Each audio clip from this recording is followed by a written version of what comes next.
დღეს სხვა სიახლეები დარიალში დროებითი საავტომობილო გზა გაიხსნა. ადგილზე იმყოფებოდა საქართველოს რეგიონული განვითარებისა და ინფრასტრუქტურის მინისტრია გუჯა ხოკრიშვილი. მოძრაობა მცხეთა სტეფანწმინდა ლარსის გზაზე დარიალის ხეობაში 17 მაისს შეწყდა, როდესაც მყინვარწვერიდან 2 მილიონამდე კუბური მეტრი მოცულობის ყინულის მასა და მთის ნაშალი ჩამოწვა.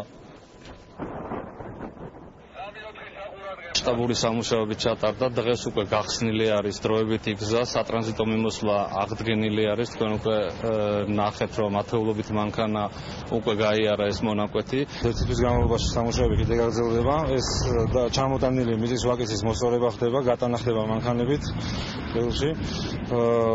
რეჟიმები არის დაწესებული.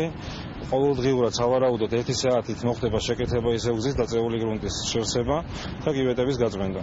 სასიხარულოა, რომ ძალიან მალე მოხერხდა პრინციპში ერთ-ერთი უზარმაზარი სამუშაო არის შესრულებული და აგერ დღეს უკვე ვხედავთ, რომ მოძრაობა აღდგა.